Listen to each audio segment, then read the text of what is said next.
Hola, mi nombre es Claudia Patricia Contreras. Soy nutricionista dietista, especialista en nutrición clínica y el día de hoy vamos a revisar un protocolo de actuación de cuidado nutricional en los pacientes neurológicos. Pero ¿por qué hablar de paciente neurológico? Porque definitivamente cuando estamos hablando de nutrición y tratamos de entender los procesos de ingestión, digestión, absorción y metabolismo, es bien importante el papel que juega el sistema nervioso en esta regulación. Asimismo, las alteraciones del sistema nervioso pueden generar consecuencias negativas en los procesos de ingesta de alimentos y de utilización de nutrientes. Es importante que recordemos la relación que existe entre el cerebro y toda la regulación de la conducta alimentaria. Es así como el cerebro participa de manera activa en el control del hambre y de la saciedad. Por supuesto, interfiere en el proceso de selección de alimentos, en la percepción de los sabores, de las texturas que tienen los alimentos, rige toda la conducta alimentaria de las personas, influye directamente en los procesos de digestión y de metabolismo, contribuye al peristaltismo intestinal, favorece la producción enzimática y hormonal, todo esto engranado dentro del proceso de secreción enzimática correspondiente a la fase cefálica, tanto de la digestión como de la absorción. Por otro lado, también el cerebro contribuye en el control de balance energético que regula, por supuesto, el hambre y la saciedad, y tiene que ver con toda la actividad motora que permite que los seres humanos nos alimentemos. Adicionalmente, debemos tener en cuenta que el cerebro consume el 20% de la energía total consumida en el organismo. Por supuesto, cuando tenemos una enfermedad neurológica, todas estas funciones se van a ver afectadas y, por otra parte, el consumo energético cerebral también se va a ver afectado. Esto es más notorio, por ejemplo, en las situaciones agudas, como un trauma craneoencefálico o un evento cerebrovascular, y un poco menos evidente en las situaciones crónicas. ¿Cuáles serían entonces las situaciones frecuentes? ¿Qué es lo que nosotros más vemos en la práctica clínica? Debemos clasificar las situaciones, las que son de compromiso netamente agudo, que por supuesto son más hipercatabólicas, y las que son de un compromiso crónico, que digamos que afectan un poco menos el sentido catabólico, pero que pueden tener unas consecuencias negativas en el estado nutricional. Dentro de las consecuencias agudas, tenemos el trauma craneoencefálico, que como todos sabemos es de las entidades más catabólicas que podemos encontrar. Los eventos cerebrovasculares que tienen diferentes dimensiones, tenemos desde los que son transitorios hasta los que se pueden convertir en una condición crónica. Tenemos el traumatismo medular y las implicaciones que esa restricción en la movilidad puede tener en el estado nutricional del individuo. Cuando hablamos de las condiciones crónicas, hablamos de ese paciente de un evento cerebrovascular cuya recuperación no se da en corto periodo de tiempo, entonces hablamos del paciente con secuelas, los pacientes con esclerosis múltiple, la esclerosis lateral amiotrófica, la miastenia gravis. Tenemos toda la gama de demencias, dentro de la cual la demencia tipo Alzheimer es la más conocida, y por supuesto la enfermedad de Parkinson. Existen muchísimas otras, por ejemplo, el Guillain-Barré, podemos tener otras condiciones, pero digamos que las más reconocidas y las que afectan más el estado nutricional son estas. ¿Qué es importante tener en cuenta? Que tanto las condiciones agudas como las condiciones crónicas nos van a comprometer o nos van a llevar a que el individuo empiece a generar un riesgo nutricional. ¿Por qué? Porque se afectan no solamente el consumo de alimentos, sino las necesidades nutricionales como tal, los procesos digestivos y a largo plazo la composición corporal, donde la masa muscular es la que tiene más vulnerabilidad para perderse a lo largo del tiempo. Recordemos que el estado nutricional es el resultado del equilibrio entre la ingesta de alimentos y el gasto energético o el consumo de las calorías. ¿Qué pasa entonces en los pacientes neurológicos y cómo vemos que se pueden afectar a partir de las dos vías, tanto en el consumo como en el gasto? En el consumo podemos tener situaciones que confluyen todas en una baja ingesta. ¿Qué situaciones son comunes? Por ejemplo, los cambios emocionales que se pueden dar en una persona con demencia, la disfunción cognitiva que hace, por ejemplo, que no reconozcamos un alimento, que olvidemos el uso de los cubiertos, que la persona no sepa cuándo tiene hambre o no la tiene, que no sea capaz de distinguir si ya comió o no comió. Por supuesto, la mayor parte de las enfermedades, sobre todo las crónicas, pueden generar una dependencia de terceros para poderse alimentar. ¿Esto a qué conlleva? A que la persona pueda disminuir la ingesta de alimentos, no necesariamente de forma voluntaria o consciente. Las alteraciones en el movimiento que podemos observar, por ejemplo, en los pacientes con Parkinson, ¿verdad? Estos temblores o la restricción en el movimiento en los pacientes, por ejemplo, con hemiparesia, van a limitar la ingesta de alimentos porque la persona no va a poder llevar el alimento a la boca. Tenemos pacientes con movilidad reducida que tiene varios efectos. Uno de estos es disminuir el gasto energético, pero por otro lado la limitación propia para adquirir alimentos, para prepararlos o para consumirlos. Podemos tener pacientes con alteración de estado de conciencia, esto se ve sobre todo en los pacientes agudamente enfermos, pero también podemos ver alteraciones intermitentes a lo largo del día en pacientes con enfermedades neurológicas crónicas. Tenemos, por supuesto, alteraciones sensoriales, podemos tener cambios en la percepción del sabor, podemos tener pérdida de la agudeza visual, podemos tener pérdida de la agudeza olfativa y esto todo hace que la percepción del sabor de los alimentos no sea igual y que por lo tanto podamos llevar a una baja ingesta. Por otro lado, algunas de estas patologías pueden cursar con hiporexia y con síntomas gastrointestinales. Dentro de los síntomas gastrointestinales podemos tener diarrea, pero es muy frecuente la disminución en el peristaltismo intestinal que nos puede llevar a estreñimiento. Hay una condición clínica que es muy frecuente en los pacientes neurológicos, que es la disfagia, por eso la pueden observar ustedes en la diapositiva en mayúscula. Podemos tener que la disfagia puede ser la causa final de la desnutrición, pero obviamente es la enfermedad neurológica la que puede llevar al desarrollo de esa disfagia. La disfagia puede ser transitoria o puede generar un trastorno de la deglución permanente en las condiciones más crónicas de los pacientes. Por otro lado, cuando estamos hablando de pacientes que encontramos hospitalizados o que eventualmente tenemos en el cuidado ambulatorio, podemos encontrar que se retrasa el inicio de la alimentación o que nos demoramos en la toma de decisiones para utilizar un soporte nutricional especializado. Esto obviamente va a tener una consecuencia negativa en el cubrimiento de las necesidades nutricionales y puede llevar al desgaste de las reservas corporales de las personas. Por otro lado, también podemos observar con frecuencia que nos quedamos cortos en el aporte nutricional.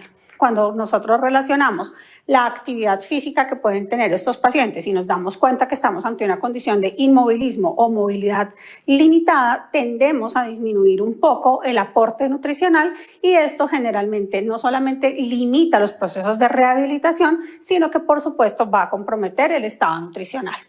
Hay una situación en los pacientes neurológicos muy importante que se ha reportado en la mayor parte de las enfermedades crónicas sobre todo y es la disbiosis intestinal. Recordemos todo el riesgo que puede tener la alteración en la microbiota, no solamente haciéndolos más vulnerables a desarrollar otro tipo de enfermedades, sino por supuesto cómo altera esto la capacidad de recuperación. Y por supuesto el efecto negativo que pueden tener los fármacos donde nos pueden llevar a síntomas gastrointestinales. Muchísimos de estos causan disgeusia, alteración en la percepción del sabor, podemos tener baja interacción fármaco-nutriente y finalmente todo esto puede llevar a que el consumo de alimentos no sea suficiente para cubrir las necesidades nutricionales. Pero cuando nos vamos al otro lado de este punto de equilibrio que debemos tener, tenemos lo que tiene que ver con el gasto energético. En términos generales, podemos decir que los pacientes, sobre todo los agudamente enfermos, tienen un incremento del gasto energético. Aquí hay una salvedad que me parece importante hacer y es que no podemos caer en la tentación de quedarnos cortos con el aporte calórico en estos pacientes con limitación en la movilidad, porque sabemos que la tasa metabólica basal tiende a disminuir, pero también debemos tener en cuenta que esas calorías extras son necesarias para poder lograr el proceso de rehabilitación. ¿Por qué se aumenta el gasto energético en los pacientes neurológicos? Hay un sinnúmero de razones. Podemos tener, por ejemplo, procesos infecciosos de manera concomitante. Recuerden que, por ejemplo, una persona con limitación reducida puede tener más riesgo de desarrollar infecciones de vías urinarias, por ejemplo. Pueden tener más riesgo de desarrollar neumonía. Tienen más riesgo de desarrollar lesiones por presión. Es decir, que estos pacientes tienen mayor riesgo de infectarse. Por supuesto, no necesariamente el paciente neurológico solamente cursa con su patología neurológica de base, sino que eventualmente puede tener otras comorbilidades que generan un efecto acumulativo en el consumo energético y de nutrientes de los pacientes.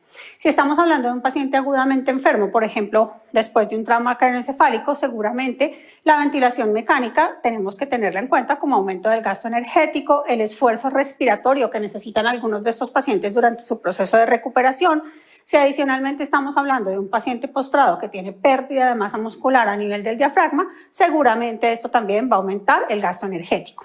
Recordemos todo lo que tiene que ver con respuesta hormonal, la expresión de citoquinas, todo este proceso inflamatorio que cursa tanto en las enfermedades agudas como en las enfermedades crónicas, que hace que se aumente el gasto energético y adicionalmente que nos lleve a pensar que la respuesta metabólica está directamente relacionada con la utilización de nutrientes, donde en algunos casos la proteína, por ejemplo, se convierte en un nutriente esencial que requiere ser aportada en mayor proporción. Por supuesto, las dificultades motoras afectan negativamente el gasto energético. Hay que tener muy en cuenta el efecto de los fármacos, el consumo de oxígeno, el uso crónico de corticoides y cómo esto, por ejemplo, aumenta el gasto energético. Muy importante, y por eso también está en mayúscula, el catabolismo proteico. La mayor parte de estos pacientes, los que están en condiciones agudas, por supuesto, empiezan a hacer un recambio metabólico, empiezan a hacer gluconeogénesis a partir de proteína, con lo cual se ponen en riesgo de consumir sus reservas endógenas que se encuentran en la masa muscular. Pero los pacientes crónicos, esta respuesta también se mantiene. Si bien no es una expresión tan alta como la que podemos ver en un paciente agudamente enfermo, en los pacientes crónicos esto es una respuesta lenta y sostenida a lo largo del tiempo que los lleva finalmente a consumir sus reservas corporales, como les digo específicamente la masa muscular. Es importante también tener en cuenta que los tratamientos médicos incrementan las necesidades energéticas. Cuando estamos hablando además de rehabilitación, siempre debemos proveer el sustrato proteico calórico suficiente para que la terapia física, la terapia respiratoria, la terapia de deglución se puedan llevar de manera adecuada. Entonces, como vemos, un paciente neurológico definitivamente tiene muchísimos factores de riesgo para poder llevar a desnutrición, porque puede comprometer tanto la ingesta como el consumo energético. Hay una situación de la cual hemos venido hablando a lo largo del tiempo y que definitivamente se asocia mucho con los pacientes neurológicos y es la sarcopenia. Pero yo quiero que veamos la sarcopenia como una consecuencia que de alguna u otra forma se puede prevenir. Por supuesto, un paciente neurológico con todas estas condiciones que ya hemos visto tiene muchísimo riesgo de hacer sarcopenia. Podemos prevenirlo cuando la intervenimos de manera oportuna. Vamos a mirar cuál sería como el paso a paso para que las personas lleguen a sarcopenia. Por un lado, por supuesto, podemos tener la atrofia muscular secundaria al inmovilismo que tienen estos pacientes, la espasticidad propia de algunas de las condiciones crónicas, el proceso inflamatorio per se, tanto de la enfermedad como de comorbilidades asociadas, la baja ingesta que se puede generar, ya lo dijimos cuáles serían las causas, y la presencia de síntomas gastrointestinales que definitivamente altera el consumo de alimentos. ¿Esto a qué nos va a llevar? La respuesta inflamatoria, por supuesto, genera un aumento de las citoquinas, una resistencia a la insulina, el inmovilismo sumado al proceso inflamatorio, y si además de todo estamos hablando, por ejemplo, de un proceso de envejecimiento, sabemos que esto va a llevar a un deterioro de las fibras musculares, específicamente de las fibras tipo 2. Podemos tener con una baja ingesta, el mayor riesgo es que tengamos un déficit proteico calórico que conlleve a que el paciente gaste sus propias reservas. La situación de dependencia es quizás de las que más pueden comprometer la ingesta de alimentos y puede hacer que los pacientes se desnutran. Si bien es cierto, podemos tener unos cuidadores muy juiciosos y que logren cumplir con todas las recomendaciones nutricionales, también sabemos que tenemos mucha limitación para poderlo lograr. Por otro lado, ¿qué tenemos? Un proceso de proteólisis aumentada, una disminución de la síntesis proteica y recuerden que esto es todavía más evidente en los pacientes ancianos, que ya de por sí tienen una disminución, una capacidad de síntesis disminuida. Si adicionalmente a esto le ponemos una situación inflamatoria derivada de un proceso neurológico, pues el riesgo va a ser muchísimo mayor. Tenemos, por supuesto, un aumento de la grasa intramuscular que se puede dar por envejecimiento, pero también por inmovilismo y, por supuesto, por un déficit en el aporte proteico. Recuerden que esta infiltración de la grasa intramuscular lo que conlleva es que el paciente tenga un deterioro en el rendimiento del músculo como tal. Es decir, que la fuerza y la resistencia se vayan a ver comprometidas, generando, por supuesto, un síndrome como es la sarcopenia.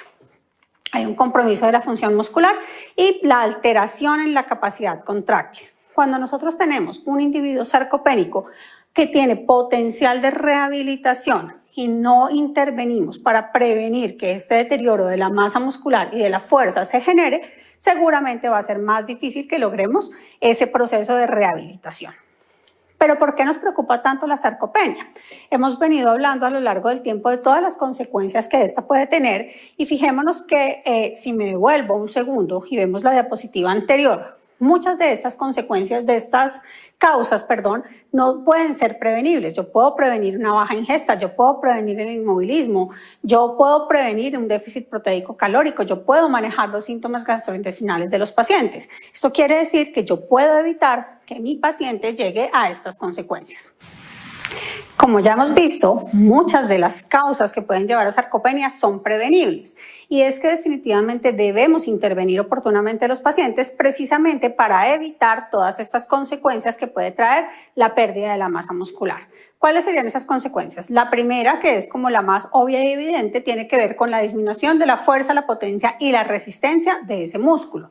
Por supuesto, esto aumenta el riesgo de caídas, el riesgo de fracturas, genera que los pacientes tengan dificultades para realizar las actividades básicas de la vida diaria. Esto finalmente los va a llevar a ser dependientes de un cuidador y a largo plazo pueden generar una discapacidad importante. Son personas que se van a fatigar muchísimo más rápido, tienen un compromiso de la función inmunológica, lo cual los pone en riesgo de desarrollar un sinnúmero de infecciones.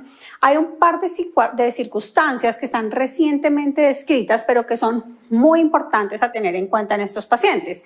La primera es la presencia de disfagia sarcopénica y la segunda es lo que se denomina sarcopenia respiratoria. Las dos son consecuencias que tienen que ver con la pérdida de la masa muscular, no solamente de los músculos generales, sino obviamente de los músculos que intervienen en los procesos de deglución y en el tema de sarcopenia respiratoria con los músculos no solamente diafragmáticos, sino todos los músculos comprometidos en los procesos de inspiración y de expiración. Pensemos que estas dos condiciones ponen en un alto riesgo, no solamente nutricional, sino médico a los pacientes. Por otro lado, un paciente con sarcopenia va a tener un retraso en los procesos de cicatrización y de recuperación de tejidos. La sarcopenia interfiere con los procesos de rehabilitación. Son personas que generalmente son muy vulnerables a cualquier proceso infeccioso y a tener que las comorbilidades no se controlen de manera adecuada. Si estamos hablando de una persona que se hospitaliza o de un enfermo crónico que debe ser llevado a un proceso de hospitalización por alguna comorbilidad o alguna circunstancia aguda, las estancias hospitalarias son muchísimo más largas y a lo largo del tiempo, en la medida en la cual el paciente se va comprometiendo cada vez más en su funcionalidad, puede tener mayor riesgo de ser institucionalizado. Básicamente porque la familia ya no puede asumir su cuidado.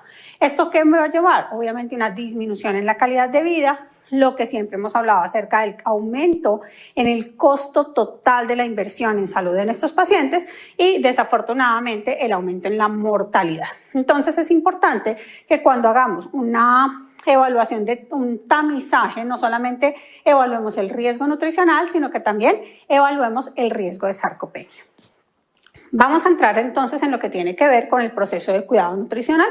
Recuerden que hemos descrito el proceso de cuidado nutricional en 3 pasos: el detectar, el nutrir y el hacer la vigilancia de que todas las actividades que derivamos de este proceso de detección y de nutrición sean realmente efectivas y estén teniendo los resultados que nosotros estamos esperando. ¿Cómo hacemos entonces este proceso? ¿Cómo vamos a construir este proceso de cuidado nutricional?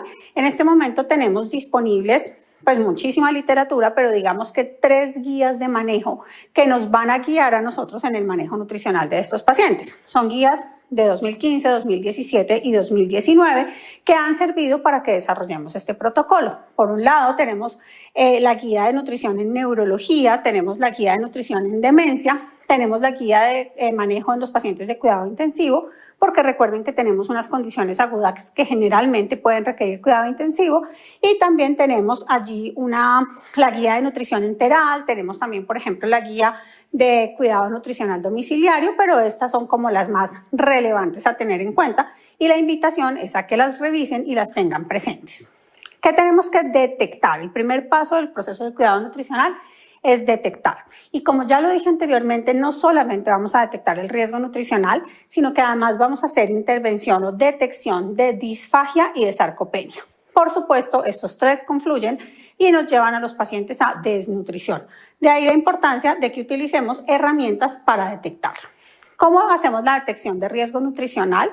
Esto simplemente es un paso a paso que hemos construido para que ustedes lo puedan tener como herramienta de bolsillo. Entonces, para determinar el riesgo nutricional va a depender un poco si estamos ante un paciente con una condición aguda o con una condición crónica. Si estamos hablando de un paciente con condición aguda, generalmente es un paciente hospitalizado y la recomendación es que máximo a las 48 horas del ingreso el paciente debe haber sido tamizado. Eso es supremamente importante. Si el paciente permanece durante la hospitalización, semanalmente debemos repetir la tamización y algo que ya no es tan novedoso, pero que es importante que lo implementemos, es la tamización o la determinación de riesgo en el momento del egreso hospitalario. ¿Cuáles son las herramientas que nosotros encontramos recomendadas? Podemos tener los pacientes hospitalizados en salas normales o podemos tener los pacientes hospitalizados en unidad de cuidado intensivo. Para los pacientes que están en los servicios normales de hospitalización, las herramientas recomendadas son la herramienta de tamizaje universal MOST, el NRS 2002, que sigue siendo la herramienta recomendada por la Sociedad Americana. Tenemos el MNA en su forma corta para los pacientes adultos mayores y allí tenemos la herramienta de Ferguson, la van a encontrar ustedes con un asterisco. ¿Por qué está con un asterisco? Porque ninguna de las guías de manejo está referenciada, pero todos sabemos que realmente el MOST es una herramienta que por su corta duración y la facilidad de implementación la utilizamos muchísimo en el ámbito hospitalario, entonces recomendamos seguirla utilizando. Si estamos hablando de paciente que está hospitalizado en UCI, sabemos todas las limitaciones que podemos encontrar para utilizar estas otras herramientas. La recomendación es utilizar el Nutric Score, que es pues, el punto de referencia para unidad de cuidado intensivo. ¿Qué podemos entonces encontrarnos? Podemos encontrarnos, por un lado, un paciente sin riesgo, a quien lo que debemos hacer es reevaluar semanalmente o cuánto tiempo dure la hospitalización debemos estarlo haciendo periódicamente, o si encontramos un paciente que no tiene riesgo, pues que tiene riesgo, lo que habría que hacer es valoración nutricional completa. Ya vamos a mirar cómo la vamos a hacer.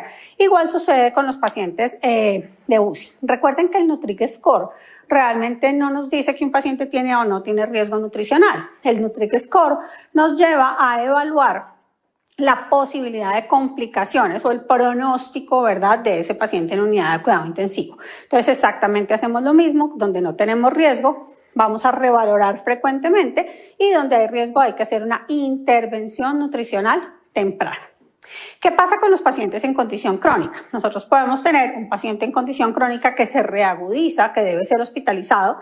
En el dado caso hacemos exactamente el mismo seguimiento. Si ya lo tengo en el manejo ambulatorio, ¿qué debemos hacer o con qué frecuencia debemos hacer la tamización? Indudablemente cada consulta, si estamos hablando de un paciente que asiste a los consultorios, a los programas de rehabilitación o cada visita que se haga a través del programa de cuidado domiciliario. Todos los pacientes deben ser retamizados con frecuencia. Si en algún momento este paciente crónico fue a hospitalización y va al egreso, reingresa nuevamente, bien sea al programa domiciliario de hospitalización en casa o a un programa de seguimiento ambulatorio, nuevamente debemos hacer el proceso de tamización para establecer qué pasó con este paciente durante la hospitalización. ¿Cuáles son las herramientas recomendadas? El MOST y el MNA para los pacientes ancianos o adultos mayores. ¿Qué hacemos? Si lo encontramos sin riesgo, nuevamente revaloramos y si está con riesgo, hacemos valoración nutricional. Es muy importante, y quiero dejar aquí el mensaje, a veces cuando aplicamos estas herramientas, el paciente, cuando asignamos un puntaje, nos da sin riesgo, pero eso no quiere decir que nosotros desconozcamos todos los factores de riesgo que tenemos previamente identificados. Por eso, en la práctica clínica es muy importante relacionar los puntajes obtenidos de las herramientas de tamización con esos factores de riesgo identificados para que no nos quedemos ahí con unos falsos negativos de pensar que el paciente no tiene riesgo a pesar de que tiene una cantidad de condiciones que lo pueden llevar a desnutrirse. Dijimos que era importante además hacer tamización de disfagia. ¿Por qué hablamos de disfagia? Porque ya sabemos que es una condición frecuente en los pacientes neurológicos. Solamente para que recordemos, tenemos como 4 fases en las cuales se da la deglución: la fase preparatoria oral, la fase esofágica y la fase faríngea. En cada una de estas podemos tener unas señales de alerta. No somos los nutricionistas los llamados a hacer el diagnóstico de disfagia, pero sí debemos estar preparados y digamos que estar muy atentos a estas señales que nos pueden dar los pacientes. En la fase preparatoria oral, ¿qué podemos encontrar? Podemos encontrar reducción en el control de la lengua, entonces es importante que observemos a nuestros pacientes comer. Podemos encontrar alteración en el cierre de los labios, personas que no cierran la boca completamente, debilidad muscular facial que es muy evidente, dificultad, por ejemplo, para beber de un vaso o para sostener la cuchara o llevar la cuchara a la boca. Señales de alerta que nos pueden decir que algo está pasando en la fase oral. Generan de almacenamiento de alimentos a nivel de los carrillos, aumentan el tiempo requerido para poder llevar a cabo el proceso de masticación y por supuesto de deglución. ¿Qué nos puede hacer pensar que hay un daño en la fase esofágica? Tos al consumir alimentos, cuando uno ve que los pacientes hacen múltiples esfuerzos deglutorios, dolor en el momento de tragar, que el paciente se lo está refiriendo a uno. Cuando uno se acerca, oye, cuando el paciente traga, no debería sonar el paso de alimentos a través de la garganta, y que se empiecen a generar estos episodios de aspiración, bien sea de secreciones, de alimento o de la propia saliva. Y obviamente nos haría pensar que hay algo en la fase faríngea cuando tenemos vómito, regurgitación o reflujo. Soy reiterativa, no es, digamos, el trabajo de nutrición hacer este diagnóstico, pero sí debemos aprender a tener muy claras estas señales de alerta. La pregunta es si existe alguna herramienta que nos permita a nosotros hacer esta detección de disfagia. Sí, es el IT10. Básicamente son estas preguntas que pueden ser llenadas por el profesional, pueden ser reportadas por el paciente o por el cuidador. Cuando un paciente tiene más de 3 puntos, nos está diciendo que hay un factor de riesgo para disfagia. Esta es una herramienta de tamización, no de diagnóstico. ¿Qué debemos hacer? Inmediatamente debemos reportar, ¿verdad?, a los profesionales, al médico de cabecera, al profesional tratante, para que se haga realmente una prueba de detección de disfagia. ¿Cuál es la prueba de detección de disfagia? Pues utilizamos videofluoroscopia, videofluoromanometría o la evaluación endoscópica como tal, que nos permita realmente saber si el paciente tiene o no una disfagia. Recuerden que podemos clasificar disfagia esofágica o disfagia faríngea, y que lo ideal es que estos procedimientos, estos diagnósticos los haga obviamente el radiólogo en presencia de un fonoaudiólogo que sea experto en trastornos de deglución. También dijimos que era importante hacer la tamización de sarcopenia. ¿Cuál es la herramienta de tamización de sarcopenia?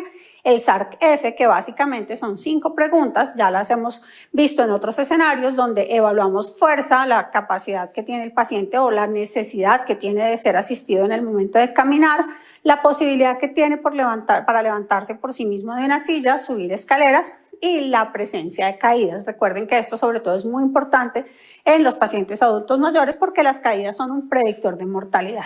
Decimos que si tiene menos de 3 puntos no hay sarcopenia, más de 4 puntos es un positivo para tamización de sarcopenia, lo cual nos llevaría a ir a hacer el diagnóstico de sarcopenia como tal. Ya hablaremos de lo que tiene que ver con el diagnóstico. Entonces recordemos, cuando hablamos de tamización, tamizamos para desnutrición, para disfagia y para sarcopenia. Muy importante tener en cuenta, y los invito a que revisen el concepto de disfagia sarcopénica, porque cada vez más es la prevalencia que nosotros encontramos de esta entidad y definitivamente nos puede llevar a unas consecuencias negativas en la evolución y en el pronóstico de nuestros pacientes. Llegamos a lo que tiene que ver con valoración nutricional. Dijimos que pacientes que identificábamos con riesgo deben ser valorados nutricionalmente. Igual, ustedes en el gráfico pueden encontrar la valoración nutricional para paciente hospitalizado y la valoración nutricional para paciente ambulatorio. Recuerden que los componentes de la valoración nutricional son indistintos dependiendo del ámbito de atención. Entonces hablamos de parámetros antropométricos, bioquímicos, clínicos, dietarios, funcionales, que son supremamente importantes y que podríamos considerar utilizar algoritmos, cuestionarios o los criterios GLIM, que es lo más recientemente publicado. Cuando estamos hablando del paciente hospitalizado, en el lado izquierdo de la diapositiva, en la antropometría, ¿en qué nos tenemos que fijar? Cambio de peso y composición corporal. ¿Cómo podemos hacer esto? Cada vez más, por supuesto, la idea es que utilicemos las nuevas tecnologías. A los pacientes hospitalizados puede ser más fácil utilizar una bioimpedancia, hacer una implementación de DEXA, utilizar las tomografías de los pacientes para establecer la masa muscular, podemos utilizar las resonancias y la ecografía. Por supuesto, podríamos hacer antropometría, sí, pero recuerden que entre más podamos ser nosotros específicos en el determinar cómo es la composición corporal de los pacientes, pues vamos a tener mejores resultados.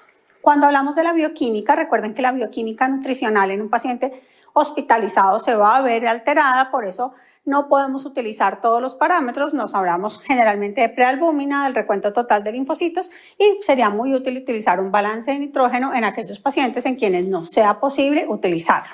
En los exámenes, en el examen clínico, ahí es donde más debemos detenernos y la invitación es a que recordemos la semiología nutricional, que hagamos un muy buen examen cefalocaudal tratando de identificar sobre todo lo que tiene que ver con las posibles deficiencias tanto de macro como de micronutrientes en los pacientes. En los dietarios hay que hacer un control de ingesta y teniendo el paciente hospitalizado es muchísimo más fácil poder llevar este recuento. En los funcionales que utilizamos en pacientes hospitalizados, fuerza de agarre de la mano, dinamometría y la espirometría. ¿Qué podríamos utilizar adicionalmente? Podríamos utilizar los algoritmos diagnósticos de la Sociedad Americana, de la Sociedad Europea y por supuesto que podríamos implementar los criterios GLIM. Si estamos hablando de un paciente en unidad de cuidado intensivo, donde muchas veces la realización de cualquier prueba funcional, hacer un control de ingesta, la bioquímica está por supuesto muy alterada y poder llegar a antropometría, utilizar alguna de estas técnicas tiene más limitaciones, pues vamos a tomar la mayor parte de los datos de la historia clínica. Allí va a ser muy útil la información previa que logremos obtener, bien sea por los antecedentes o por lo reportado por los familiares, para poder finalmente llegar a un diagnóstico o una aproximación diagnóstica. ¿Qué hacemos con los pacientes ambulatorios? Son exactamente los mismos parámetros. Digamos que en antropometría, cambio de peso, composición corporal. Si tenemos la posibilidad de utilizar cualquiera de estas tecnologías, debemos hacerlo. Es la recomendación porque vamos a tener un parámetro más fiable de seguimiento. En los bioquímicos, allí sí, como ya es un paciente crónico, podemos empezar a utilizar albúmina, podríamos utilizar un perfil metabólico que incluya, por ejemplo, control glucométrico, que incluya un perfil lipídico, otra serie de niveles de vitaminas y de minerales que nos pueden llevar a construir el diagnóstico nutricional. Los clínicos, los dietarios son exactamente iguales. En los dietarios podríamos incluir lo que sería la frecuencia de consumo para poder llegar a establecer realmente si el paciente cubre o no sus necesidades nutricionales. En los funcionales seguimos utilizando dinamometría, pero podemos empezar a incorporar otras cosas. Batería de rendimiento físico, todas las pruebas que tengamos. Podemos utilizar, por ejemplo, velocidad de la marcha y una serie de estrategias que tenemos que ya son más fáciles de implementar en el paciente ambulatorio que en el paciente hospitalizado. Y como medidas alternativas, los criterios GLIM siguen siendo una buena alternativa. Tercer paso, determinación de necesidades nutricionales. Acá no me voy a detener mucho porque realmente lo importante es que nosotros hagamos, si tenemos la posibilidad de hacer una calorimetría, pues sería lo ideal. Si no, podemos utilizar cualquiera de las fórmulas de estimación de la tasa metabólica basal. Sin embargo, tenemos también una guía que nos permite establecer unos rangos de aportes proteico-calóricos dependiendo de las condiciones. Es importante tener presente que hay unas entidades que son mucho más catabólicas que otras y que los pacientes crónicamente enfermos que tienen un compromiso importante de la movilidad disminuyen la tasa metabólica basal, pero que esto no debe generar una restricción calórica ni una restricción proteica, porque ya dijimos que nos puede comprometer el proceso de rehabilitación. Dependiendo la patología, hay algunos micronutrientes en los cuales se debería prestar un poco más de atención. Ustedes tienen aquí este cuadro resumen donde nos está llevando, por ejemplo, a niveles de vitamina B, niveles de vitamina C, zinc, tener en cuenta como algunos nutrientes en particular. Y pues la invitación es a que revisemos realmente la guía para poder saber cómo adaptamos estas necesidades nutricionales. Algo que quiero destacar es que si ustedes se dan cuenta, las restricciones proteicas no se recomiendan en ninguna de las patologías. Ya dijimos que existe un alto riesgo de pérdida de masa muscular, por lo tanto, el aporte proteico es fundamental para mantener la composición corporal de estos pacientes.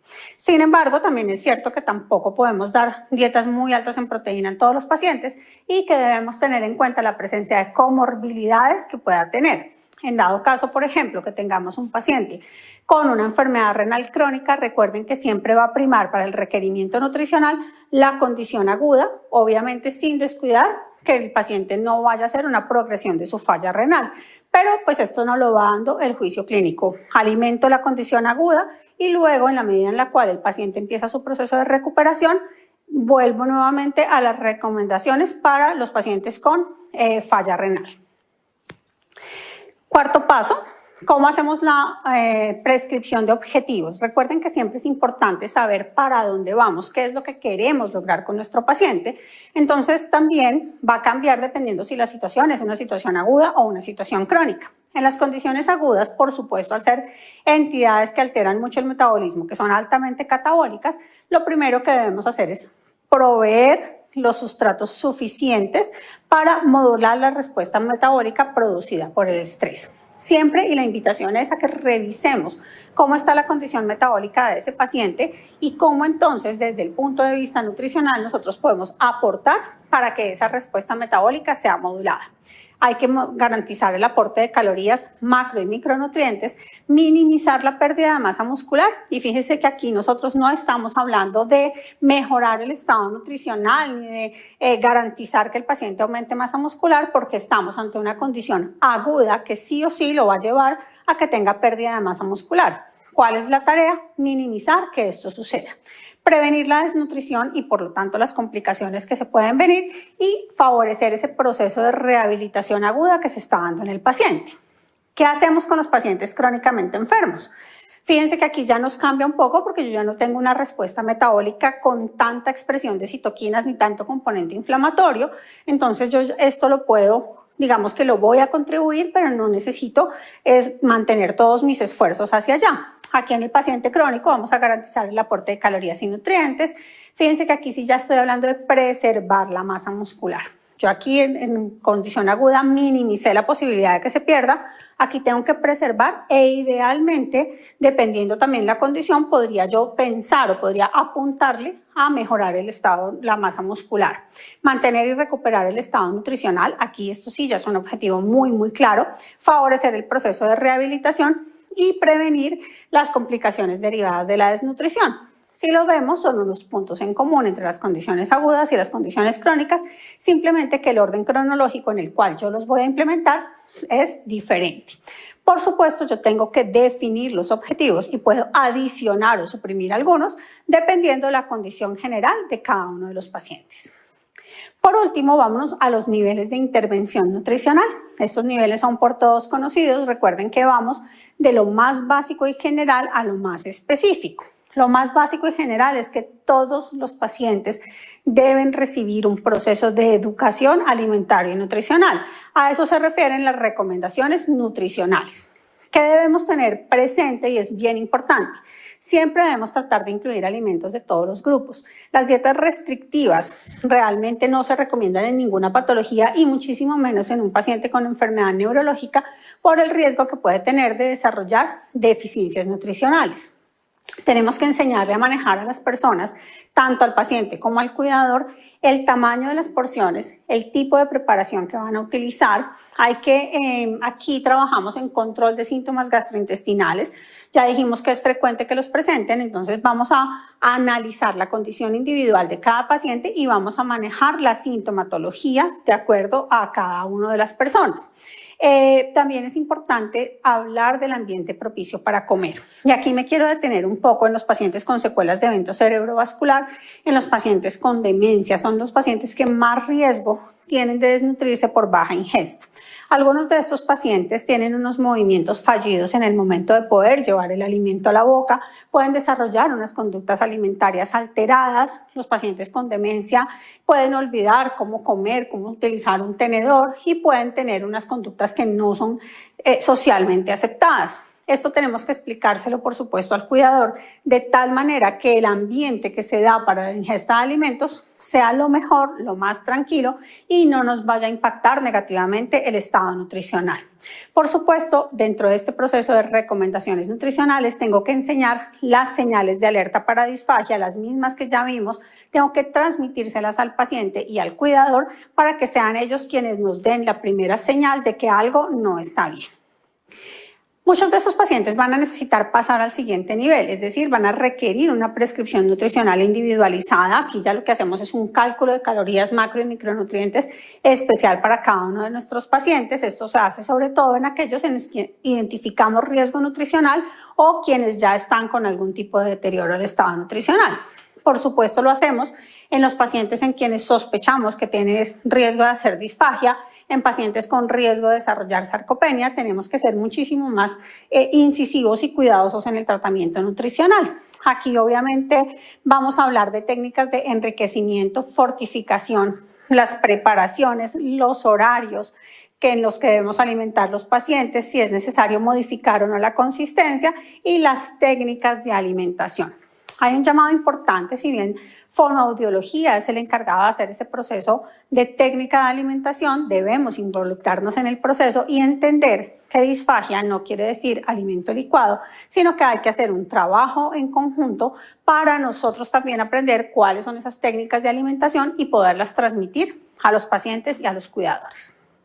Tercer nivel de intervención nutricional, suplementación nutricional oral, en quien la utilizamos en los pacientes en los que identifiquemos riesgo nutricional, por supuesto los pacientes desnutridos, pacientes con incremento de las necesidades nutricionales y pacientes en los que nosotros encontremos que la evidencia ha tenido resultados favorables. Por ejemplo, sabemos que para prevenir la pérdida de masa muscular, utilizar suplementación nutricional es una estrategia costo efectiva.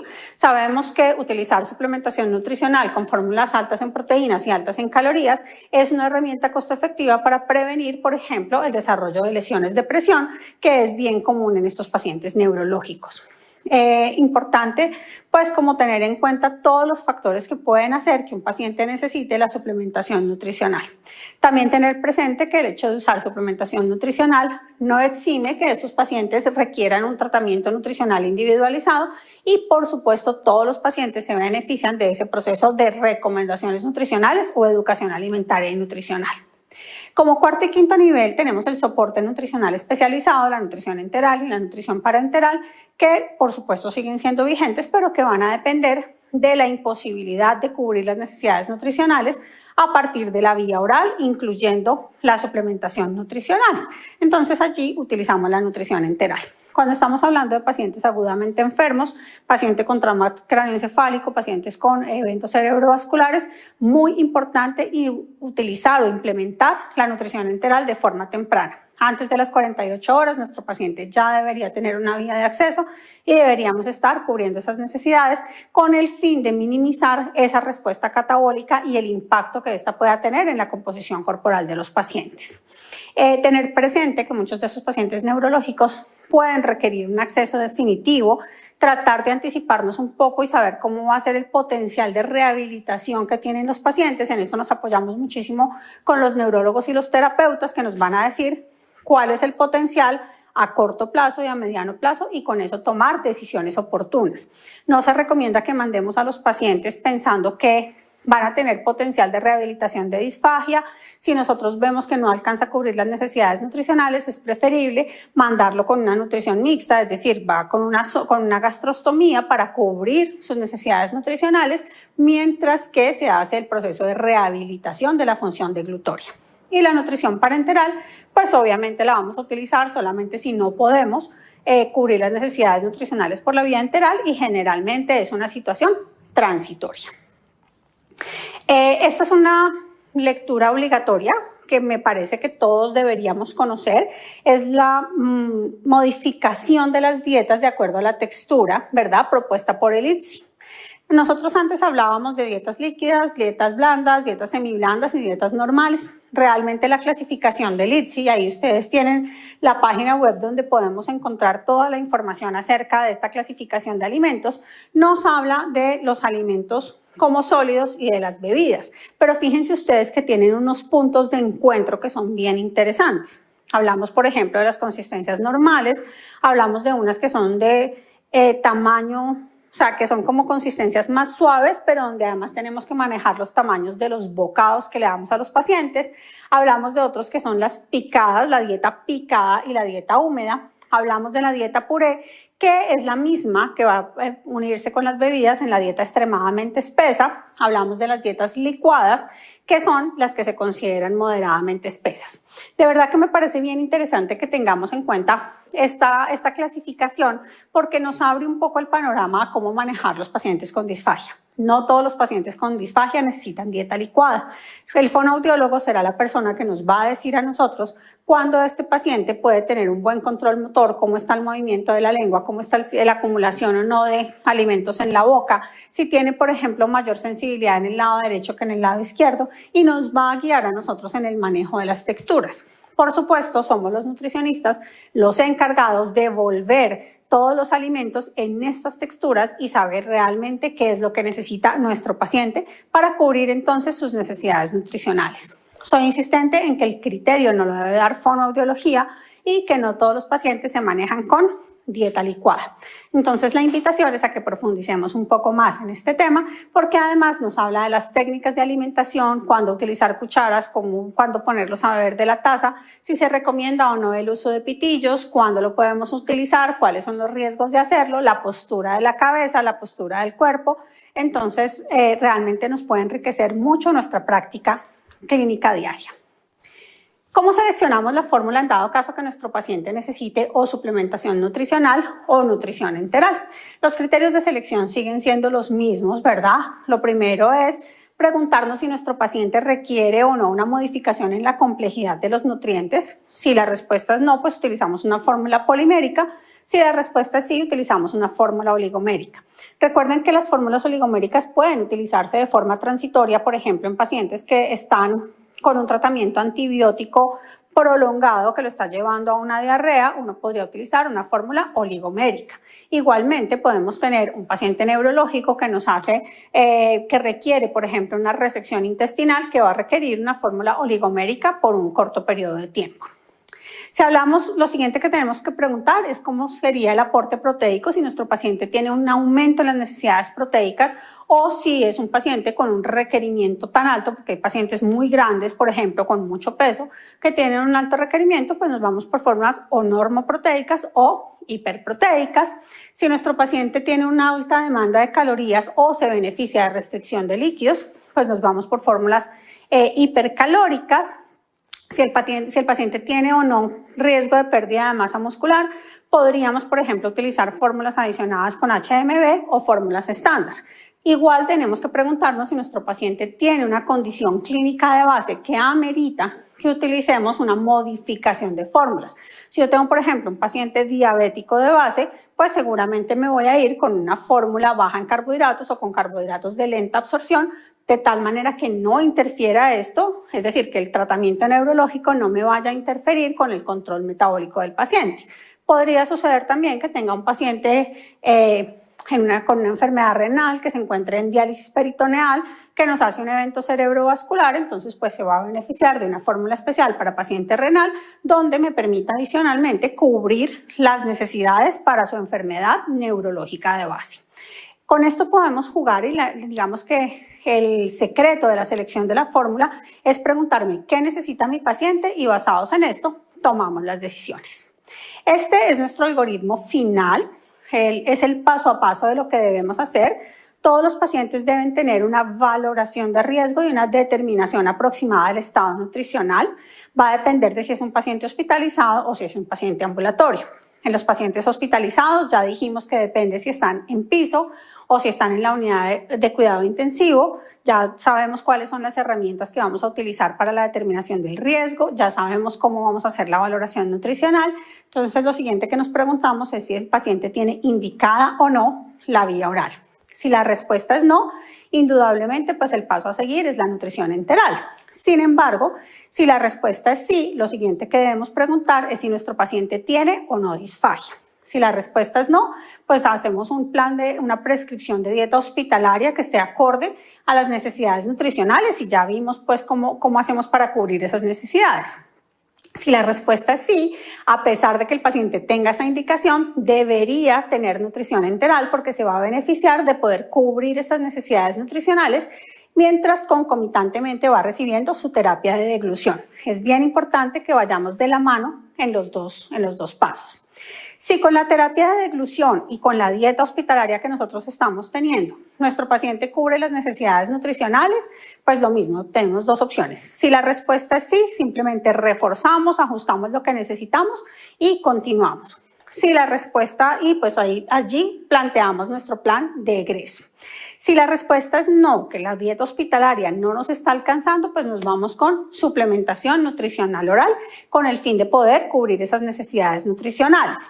Por supuesto, hay otras condiciones que nos podrían hacer pensar en la suplementación nutricional, paciente desnutrido, paciente con...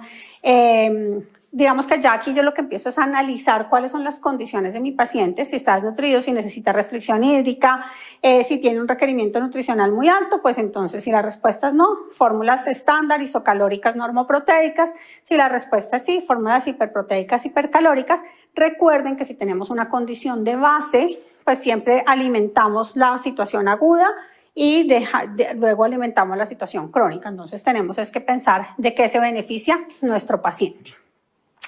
Vamos a seguir entonces, si el paciente no cubre si el paciente sí cubre las necesidades nutricionales con la nutrición que nosotros ya le estamos dando, simplemente continuamos, reforzamos y bueno, nos devolvemos nuevamente hasta poderle dar egreso al paciente. Si la respuesta es no, pues entonces, ¿qué hacemos? Pues obviamente nos vamos a mirar y a verificar qué es lo que está pasando con esa nutrición enteral, cuáles son las condiciones de alimentación del paciente, si es que el problema es que le están apagando la bomba por alguna razón, si el problema es que tenemos intolerancia, si el paciente se beneficia o no de que modifiquemos la fórmula, pues entonces vamos haciendo el proceso de cuidado nutricional normal de una nutrición enteral. Si el paciente tolera, pues yo me quedo con la misma fórmula. Si el paciente no tolera, pues entonces ya definitivamente empiezo a pensar en una nutrición mixta que se apoye con una nutrición parenteral. Vamos a mirar entonces qué hacemos con los pacientes ambulatorios. Lo primero que debo preguntarme es si está indicada la vía oral o no está indicada. Si la vía oral no está indicada, me voy con nutrición enteral. La siguiente pregunta, si está indicada la vía oral, es si mi paciente tiene o no disfagia. Hacemos exactamente lo mismo. Si nos dicen que no, pues establecemos nuestro plan de cuidado nutricional común y corriente de acuerdo a las necesidades específicas del paciente. Si hay disfagia, este paciente necesita tiene tres opciones. 1, soporte nutricional enteral. 2, dieta modificada. Y 3, terapia de deglución. Recuerden que la dieta modificada siempre debe ir de la mano con la terapia de deglución con el fin de favorecer el potencial rehabilitatorio que puedan tener estos pacientes. Luego de esto me pregunto si con cualquiera de las dos estrategias que tengo estoy cubriendo las necesidades nutricionales. Si la respuesta es sí, pues simplemente refuerzo y continúo. Si la respuesta es no, debo empezar a considerar la suplementación nutricional oral. Y hacemos exactamente el mismo proceso para la selección de la fórmula, para decidir el volumen, para saber qué tenemos que hacer. Independientemente del tratamiento nutricional que yo esté utilizando, pues hay que vigilar la composición corporal, los signos clínicos de deficiencia y tengo que ir muy de la mano con los terapeutas para saber cómo va nuestro paciente. Recuerden que nutrición es el encargado de proveer el soporte proteico calórico para que el proceso de rehabilitación se dé de la mejor manera. Importantísimo, ¿cuándo retiramos nosotros el soporte nutricional? Obviamente lo retiramos pues cuando el paciente haya cumplido por lo menos con el 70% de su requerimiento. Mientras tanto no retiramos sondas, mientras tanto no quitamos gastrostomías. Muchas veces fonoaudiología nos dice ya está comiendo, por favor hacer control de ingesta estricto por lo menos 3 días. Mantenemos la vía mientras garantizamos que el paciente realmente llega a cubrir sus necesidades nutricionales. Importante explicar tanto al paciente como al cuidador que las vías de acceso enteral pueden ser temporales o pueden ser definitivas. En un paciente neurológico casi nunca nos arriesgamos a poner un tiempo límite, sino que realmente son manejos muy expectantes porque va a depender mucho de la evolución neurológica como tal del paciente. Entonces, en conclusión, todo paciente con patología neurológica debe ser considerado con alto riesgo nutricional. En la detección de riesgo es importante incluir la detección de disfagia y la detección de sarcopenia. Hay que integrar todos los parámetros de valoración nutricional de acuerdo al ámbito donde se encuentra el paciente y tener en cuenta que estos pueden variar. tener en cuenta que las necesidades nutricionales y los objetivos se van modificando, que es el paciente quien finalmente con su evolución nos va diciendo lo que nosotros debemos hacer y a dónde queremos llegar, y que en nuestro cuidado nutricional o en nuestra práctica diaria para implementar ese cuidado nutricional, estarnos preguntando, generando incógnitas, generando interrogantes y dándole respuestas a los mismos pueden ser el punto de partida para el tratamiento nutricional. Muchas gracias.